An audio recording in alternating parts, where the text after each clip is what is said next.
So I am here in the Mount Washington neighborhood of Pittsburgh. I came to see something called the Monongahela incline. And basically they're these antique, almost like elevators. And this one that I'm about to see was actually first created in 1870, believe it or not.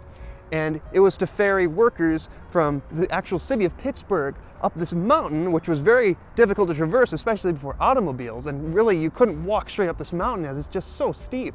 I just think it's interesting that I'm about to basically take a trip on a very antiquated elevator that, I mean, obviously doesn't have the same use it does today, but I still think it's very fascinating that you can actually still ride this thing. But basically, when they first created this thing, it was actually drawn by horses instead of a steam engine because they couldn't afford one at that time. I mean, that was quickly phased out, but I still think it's interesting also that almost 50 of these were in operation at one time. There's only 2 left. There's also the Duquesne incline, which is a bit further north of here. But this is probably the one that'll be closer to you if you're coming straight from Pittsburgh. As you can see, Pittsburgh is right here, and the shack for the Monongahela incline is right there. It's been almost 150 years since this thing was first opened, so I'm very curious to see how well it still works. Although the cab has all the Gilded Age styling one would expect from the era it was built, the original was replaced in the year 1995.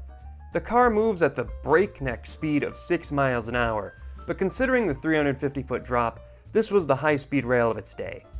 Before this was built, a 1,000-step staircase was still the fastest option for those commuting to and from Pittsburgh for work, yet this was not a very practical option. In spite of it becoming an antiquated ride throughout the 20th century, it remained popular for its unique viewing of the Pittsburgh skyline. It endured multiple renovations throughout the 1900s, while all but one of the other inclines was slowly dismantled, including the Monongahela's freight elevator that used to be right next to it.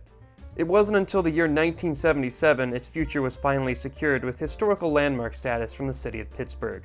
The lift remains a popular tourist destination and an enduring symbol of the city itself. If you ever come to Pittsburgh, this is a great way to check out the views and just to see everything that's here and just be able to see the skyline.